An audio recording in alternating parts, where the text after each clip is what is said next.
Yes. Hi, Hi. I I want to know what's the best way we can prepare for the meditation. What's the best thing to do before starting the meditation? The best thing to do is to relax as deeply as you can. You can sit and just let your arms drop at your side and say, please help me to surrender all negative psychic tension. That'll get rid of a lot of the surface tension. You can sit and listen to your breathing for just a few minutes, the inhalation, the exhalation. That'll relax you. The best thing you can do to prepare for what I teach is to relax really deeply inside.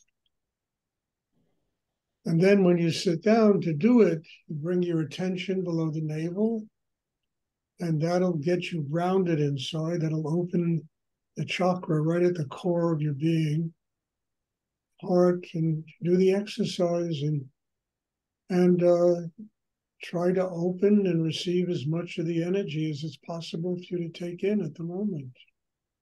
But the best thing to do is relax. I mean, don't do things that are, like require a lot of tension. And it's not the time to get involved. It's the time an hour before to say, I'm going to meditation class. I have to relax. It's not the time to go into some big important meeting that's going to be people screaming and yelling at each other. Relax and come to the meditation deeply relaxed, and then it's going to work very well for you. Okay. Thank you. You're welcome. Does anyone else have a question?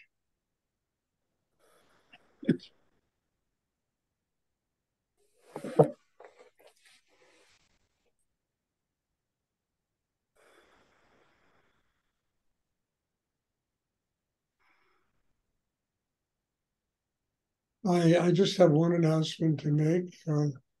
There'll be no meditation class next Sunday. I'm going to be having a retreat. People are coming. Yeah, please try and sit up, Dan. And people are coming from all over, to attend this retreat here that I'm holding in my apartment here. So there won't be class next Sunday. There will be class the Monday afterwards. Does anyone else have a question?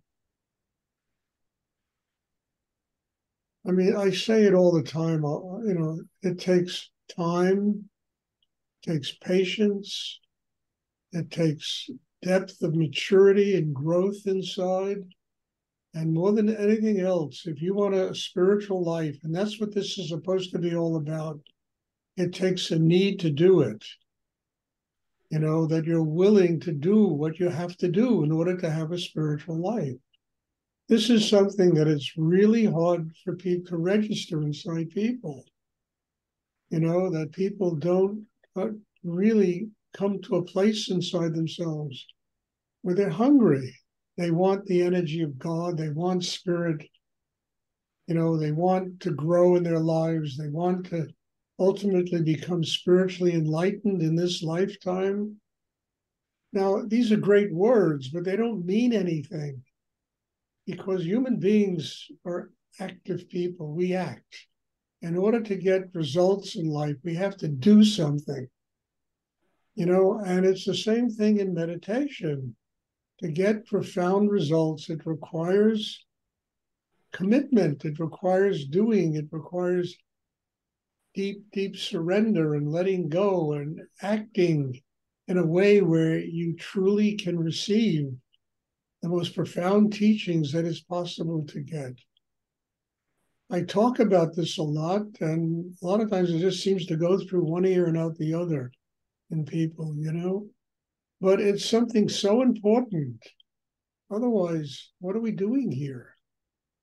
You understand? We come 4 times a week and sit and stare at each other, and there's a lot of energy, but it requires that extra effort, that extra piece of work that really separates one from People that, close their eyes and meditate and chant mantras and do all that stuff to relax themselves. Because most people think meditation is about relaxation. You have to come to meditation relaxed so that you can do very deep inner work and develop a chakra system which will connect you to God, higher energy, and help you work through your karma, work, and transcend all the thoughts and ideas and opinions and all of the stuff that runs rampant in the brains of people.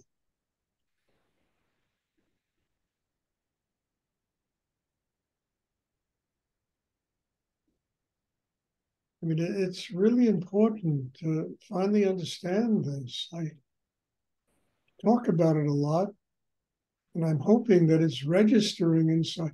I mean, look, just simply, I told you about this before. I'll repeat it again. A couple of weeks ago, I went to a memorial service of an old student of mine, somebody who I really liked very much, and they used to come to class and they passed on. There must have been 15 people in that group who studied with me back when I had a loft on 4th Avenue in Manhattan. And it was incredible because the only thing I saw in them is they got older. In the 20 years that I hadn't seen any of them, they got older. And it was really, to me, a very shocking experience to realize that people get older and they don't do the work. And yet every one of them came up to me, oh, what you did was so fantastic. And it really was, the root, you were my root guru. And people I didn't even recognize, for God's sake. People coming up and kissing my foot. And then I looked at them and they were just older. They were older. God bless them. I have a lot of compassion for people and a lot of love for people.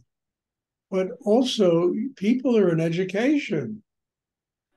They really are in education. And they don't realize you get older. Time passes. What have you done with that time? 20 years, 50.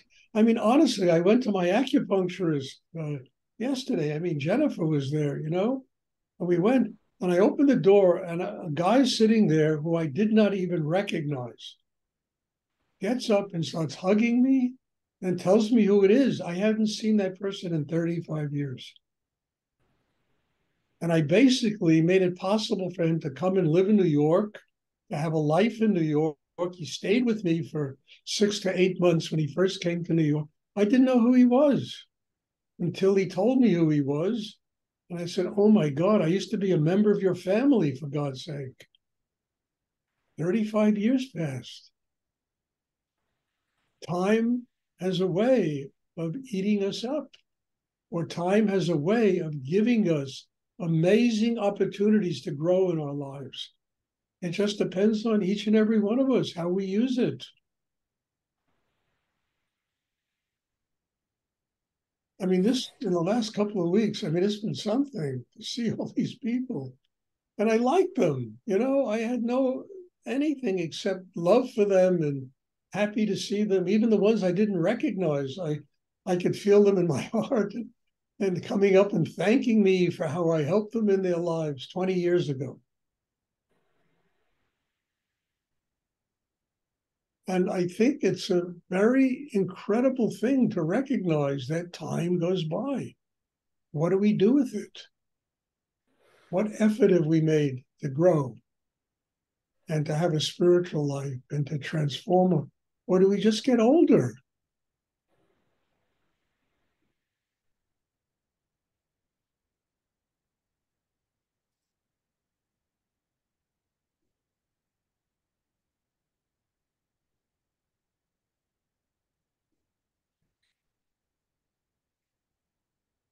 Does anyone have a question you would like to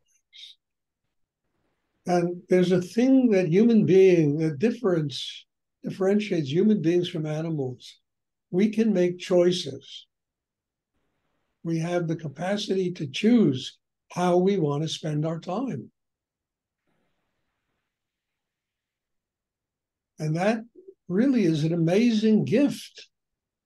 You can say no or yes. But I honestly believe everybody chooses exactly the way they want to live. Nobody should complain about it because they all make those choices, whether they're conscious choices or unconscious choices. So it's been an amazing few weeks I learned so much this last, man, it's like I'm being wrapped across the head by God teaching me, the importance of how important it is to use this sacred thing that we are given called time. How to use it consciously, not to take it for granted, not to assume anything. There's one thing I can guarantee, everyone here is going to get older. And what we do with that time as we get older, determines whether or not we have a spiritual life.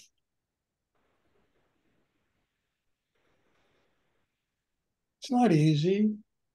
I mean, yeah, my preference would be to be sitting in the Bahamas with a Coca Loco and thinking that I'm in paradise, and it's all bullshit. It's not paradise. Yeah, you need a vacation every now and then, but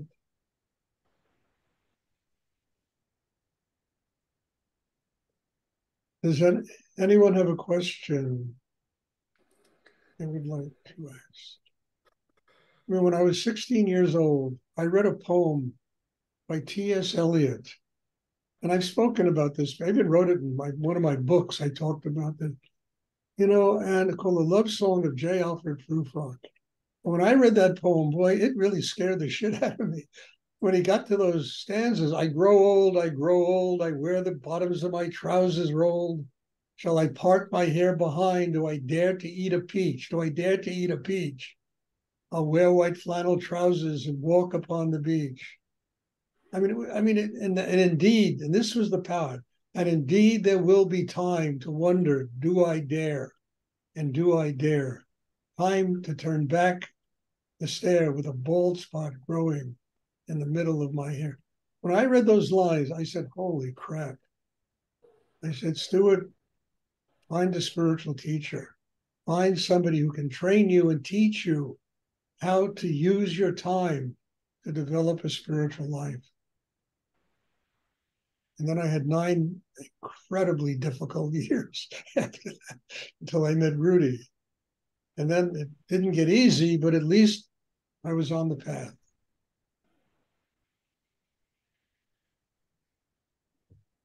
The bald spot growing in the middle of my, Eliot, to me, that it's a great poem. I never forgot those lines. They shook me up at 16, and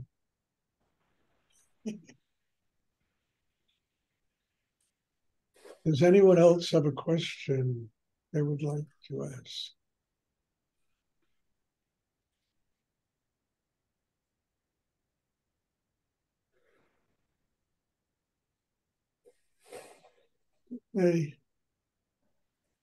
There'll be class on tomorrow evening. And thank you, and God bless you all. And I always tell you, I say it after every class, and I really mean it. You all are my teacher. Everyone needs a teacher. And I discovered years ago that life is my teacher. And at this moment, you all have been sent to me by life.